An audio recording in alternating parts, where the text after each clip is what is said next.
Olá! Você tem excesso de gases? Uma dor, cólicas ou sensação de distensão ou estufamento na barriga? Pois é, esse é o assunto do vídeo de hoje. Como acabar com os gases e estufamento. Eu também vou falar quando é considerado excesso de gases, quais as principais causas de gases e por que alguns gases são mais fedorentos do que outros. Então fique atento. Mas antes, já vá curtindo o vídeo, se inscreva no canal se você não for inscrito para não perder as nossas dicas de saúde e espalhe esse vídeo para o maior número de pessoas por WhatsApp, Facebook e Telegram. Vamos levar informações de qualidade para a maior parte das pessoas. Então compartilha aí. E me conta, você sofre com excesso de gases ou estufamento? Quer melhorar isso? De que parte do Brasil ou do mundo você é? Escreva aí embaixo.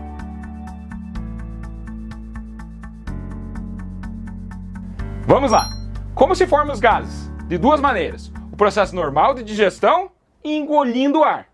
Muitas pessoas acham que as bactérias são as principais fontes dos gases, mas não é bem assim. A principal maneira é engolindo o ar.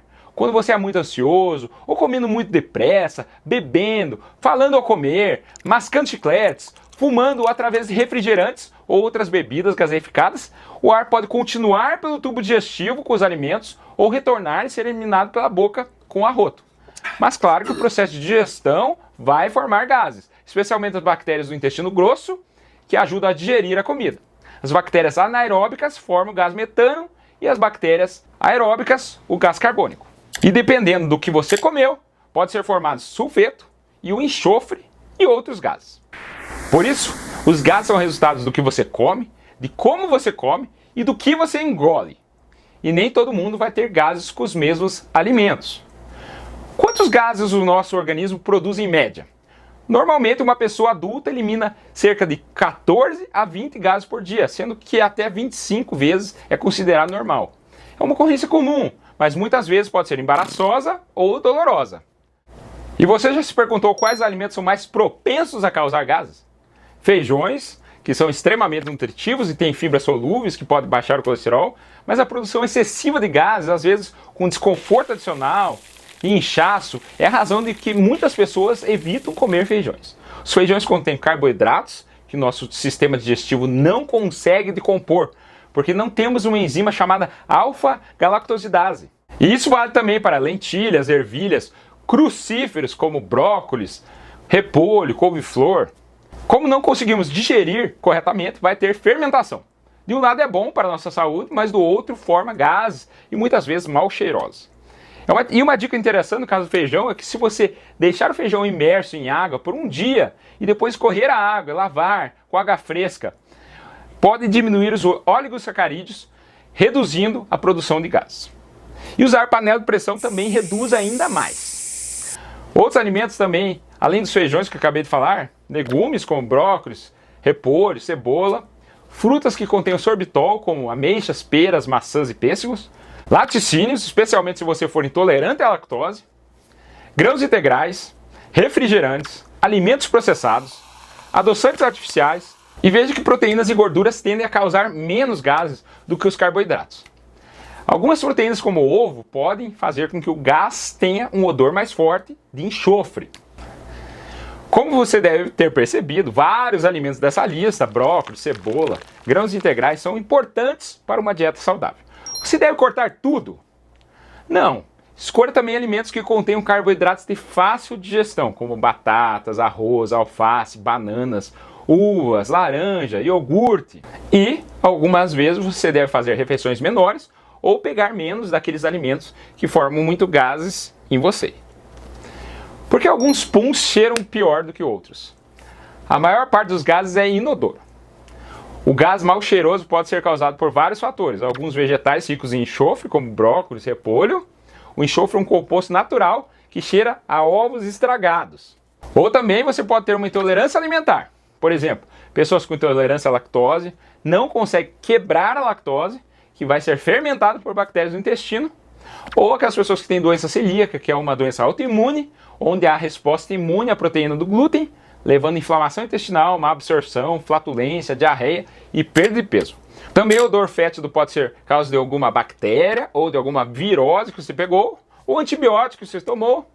Também em casos de constipação, que as fezes vão ficar muito tempo no intestino e vai aumentar o odor E em casos de câncer de intestino também aumenta um cheiro esquisito, mais fétido. Então o excesso de gases pode estar alertando que há outra doença por trás? Pode.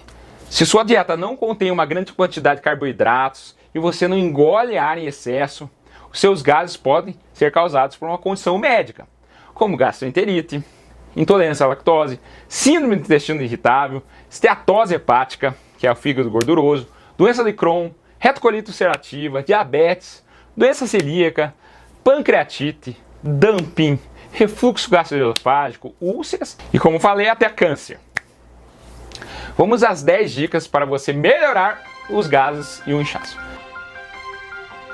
Primeira dica: coma mais devagar e mastigue melhor. A maior parte dos gases do seu corpo é por causa do ar que você engoliu, não por causa das bactérias do seu intestino. Quando você come rápido, você engole mais ar do que quando você come devagar. E comer rápido, você também vai querer comer mais. Preste atenção na comida. Tente mastigar mais vezes. E claro, comer enquanto você está fazendo outras coisas também você não deve fazer. Segunda dica: evite bebidas gaseificadas, refrigerantes, água com gás, cerveja. Elas não vão só produzir arrotos em você. Muitas dessas bolhas passará por todo o seu trato digestivo. Terceira dica: se você fuma, pare de fumar. Toda vez que você traga um cigarro, um charuto, você engole ar. Além disso, o cigarro aumenta o risco de câncer de boca, de estômago, de intestino, de pulmão. Pare já! Quarta dica: evite chicletes. Mascando chicletes, você engole muito mais ar do que não mascando. Se você está sofrendo com excesso de gases, evite chicletes, que você vai melhorar muito. E agora, vamos às dicas para você produzir menos gás ou eliminar mais.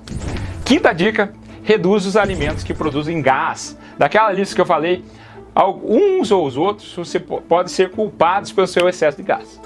E eu falei que muitos fazem parte de uma dieta saudável. Você provavelmente não precisará cortar completamente esses alimentos da sua dieta, mas pode comer menos deles. Sexta dica: tenha certeza que você não tem intolerâncias alimentares. Você pode fazer isso pedindo exames de sangue para seu médico ou eliminando alguns alimentos da sua dieta. Você acha que tem intolerância à lactose? Corte leite, queijo, iogurte, todos os outros produtos lácteos. E veja o que acontece. Melhorou? Então provavelmente você tem intolerância ou alguma alergia.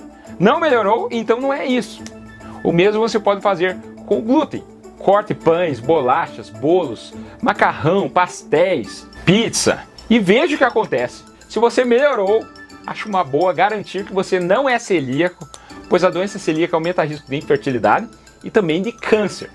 Sétima dica: tente probióticos. Probióticos são suplementos que contêm bactérias boas. Às vezes seu intestino está sendo colonizado por bactérias nocivas ou está com excesso de bactérias, o que chamamos de disbiose, quando a sua microbiota intestinal está com algum desequilíbrio. Tomando probióticos, às vezes, reequilibra isso. Nem todas as bactérias são iguais, então veja que melhor se adapta ao seu organismo. Oitava dica: é muito importante você tratar o intestino preso. Eu já fiz um vídeo sobre o intestino preso, vou deixar daqui a pouco no final do vídeo, e vale a pena você assistir se tiver constipação. A constipação afeta quase 15% das pessoas, causando sintomas como movimentos intestinais pouco frequentes, esforço excessivo, fezes duras e inchaço.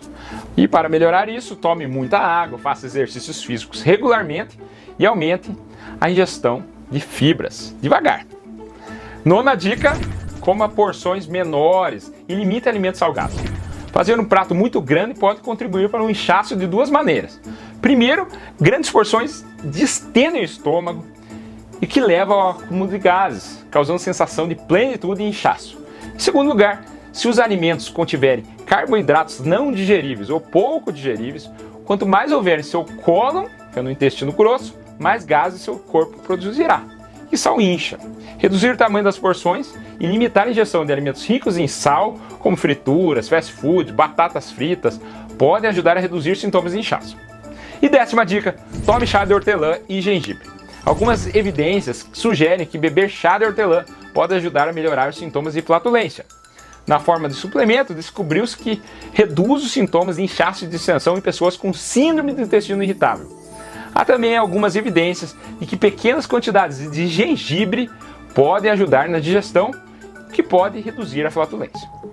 E importante, quando consultar um médico, quando seu abdômen está inchado, está tendo muita dor abdominal, vômitos frequentes, diarreia frequente ou prisão de ventre que nunca aconteceu, perda de peso não intencional, você não está fazendo dieta, azia, sangue nas fezes, por isso fique de olho.